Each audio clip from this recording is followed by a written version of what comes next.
Two best friends went for a walk across an old railway bridge in a quiet Indiana town.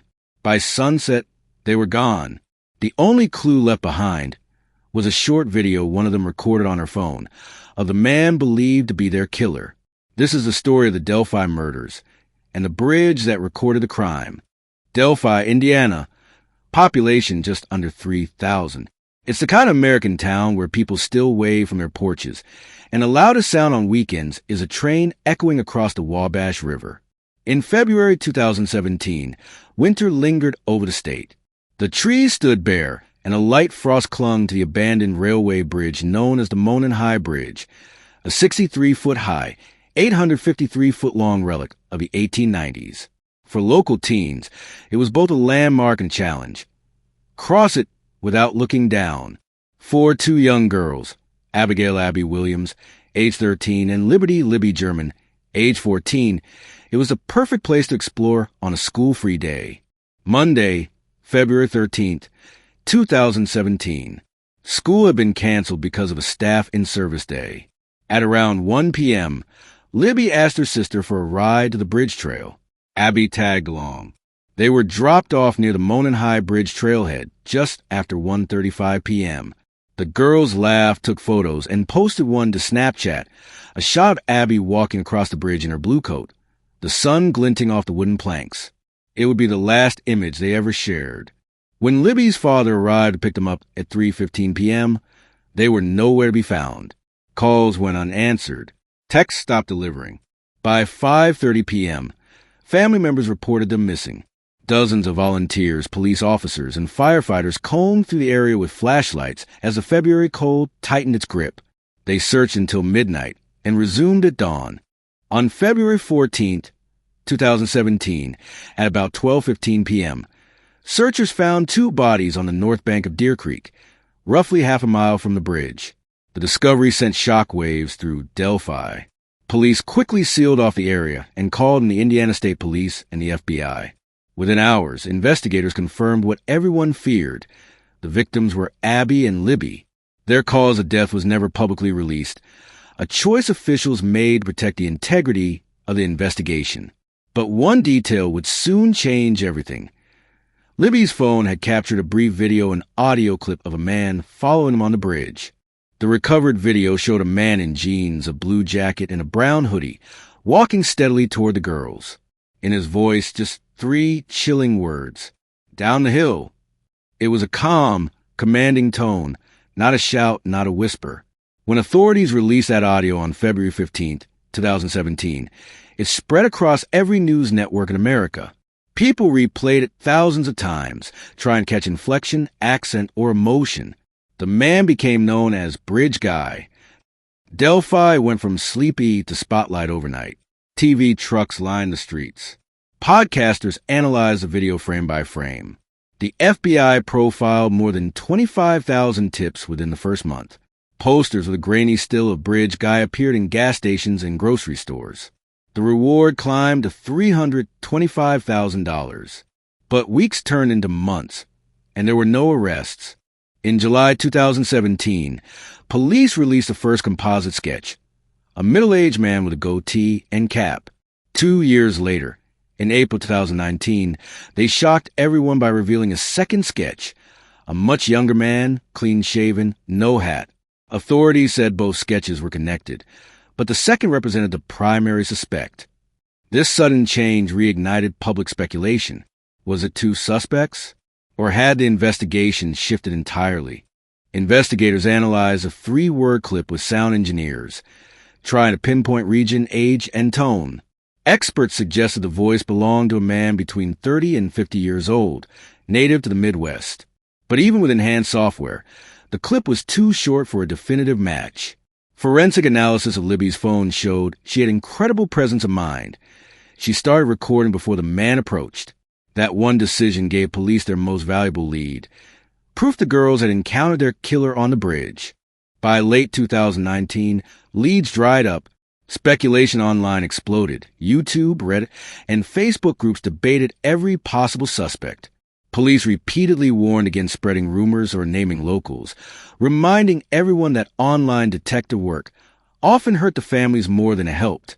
Still, Delphi became a symbol of small-town tragedy. 2 young lives, 1 haunting video, and no answers. Then, in October 2022, Indiana State Police announced a stunning arrest. A 50-year-old man named Richard Allen, a Delphi resident who worked at a local pharmacy, was charged with the murders of Abby and Libby. He had lived less than 2 miles from a bridge the entire time.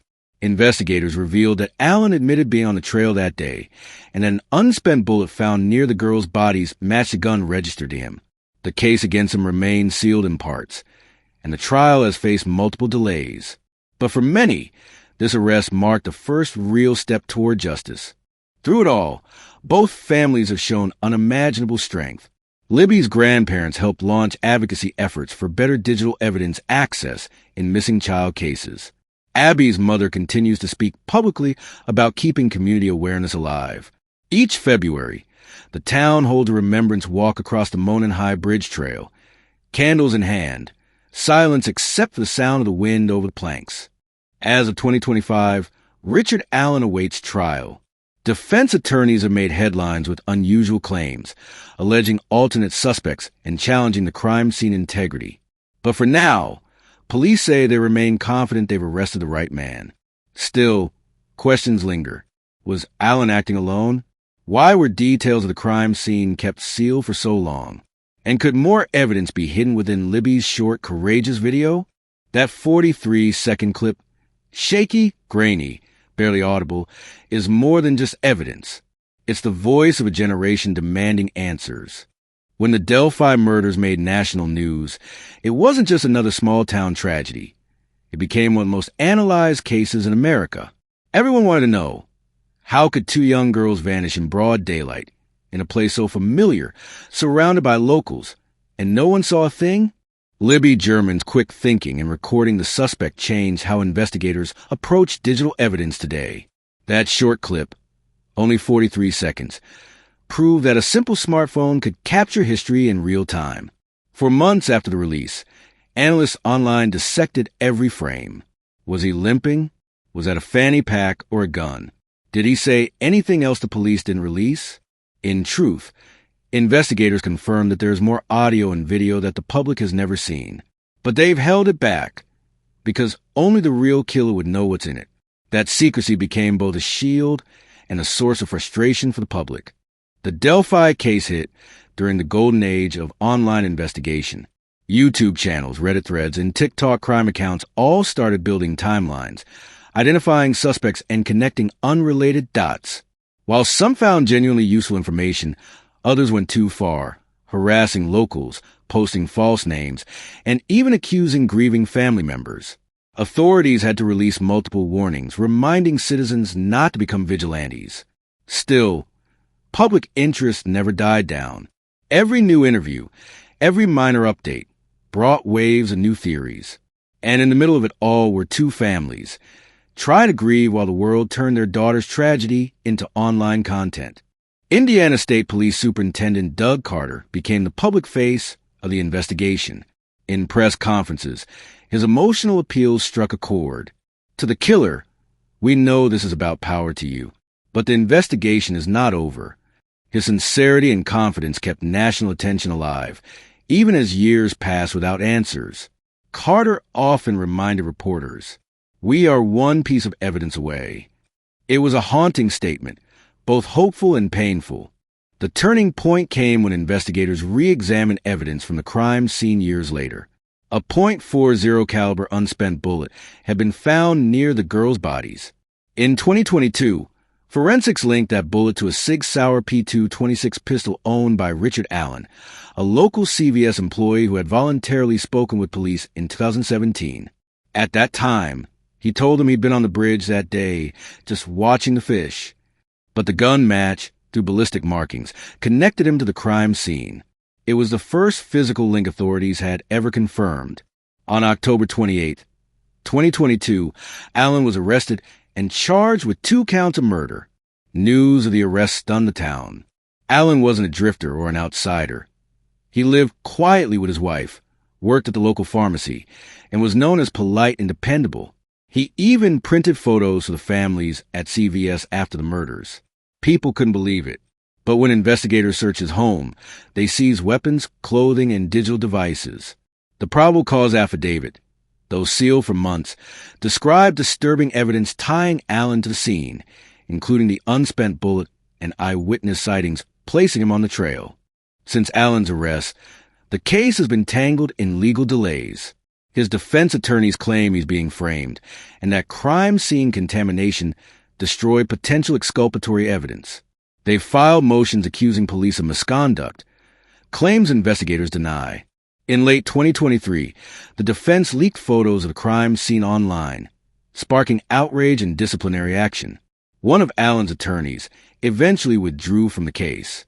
The judge sealed most of the documents to protect jury integrity, but the controversy made headlines again, keeping Delphi in the national spotlight. The Delphi murders became a mirror for America's true crime obsession.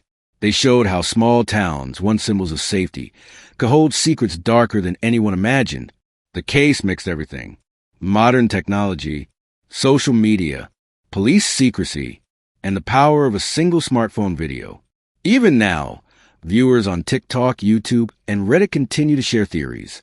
But underneath every post and every video is the same question: who really killed Abby and Libby? Libby's grandparents, Mike and Becky Patty, have turned their grief into purpose. They've spoken at safety conferences, urging parents to talk openly with their kids about digital safety. They remind audiences that Libby was a hero because she had the instinct to start recording. Abby's mother, Anna Williams, continues to advocate for awareness campaigns focused on missing children. Each year, she joins community in walking across that same bridge, the place where everything changed, to honor her daughter and her friend. Investigators have never released a full video, but experts estimate that what the public heard down the hill is only a few seconds from a much longer recording. They say Libby captured not just a suspect, but crucial background sounds: footsteps, ambient noise, maybe even conversation. Those subtle details, analyzed by FBI acoustic labs, help reconstruct a timeline down to the minute. It's one of the most comprehensive uses of mobile forensics in a small-town homicide, and it proves something vital. Sometimes the most ordinary actions, pulling out a phone, can rewrite criminal history. After the Delphi case, several U.S. states adopted new legislation funding rural police departments for digital evidence training. Indiana law enforcement created the Abby and Libby Safety Foundation, teaching digital response techniques in missing person cases. Even the FBI updated its field guide for rural investigations. The Delphi murders changed how America approaches small-town crime forever. As of late 2025, Richard Allen's trial date has been postponed multiple times. Prosecutors say they have overwhelming forensic evidence. The defense claims he's being scapegoated under community pressure. Regardless of outcome, the trial is expected to last weeks and will likely draw nationwide media coverage. The courtroom will become the bridge's echo, where the final voice will finally be heard. At the heart of all this, beyond theories, beyond evidence, are two girls who should have grown up. Libby was smart, outgoing, and loved sports. Abby was artistic, funny, and always curious. They were best friends, inseparable, and trusted the world enough to explore it. Their memory now lives through advocacy, through education, and through every person who says, "We remember." The Monon High Bridge still stands today, weathered, quiet, its planks faded with time. Visitors leave flowers, notes, and bracelets on the wooden beams. For some, it's a memorial. For others, it's a reminder that even in the quietest towns, evil can cross the bridge too. If you found this story powerful, subscribe to U.S. Case Stories. We bring you real American crime cases told with facts, respect, and truth every week. Comment below. Do you believe Richard Allen is the real killer, or is there more to this story still hidden? If you want more real American crime stories told clearly and respectfully, subscribe to U.S. Case Stories and hit the bell icon. Comment your theory about who you think Bridge Guy is. Your discussion helps keep these cases alive until justice is done.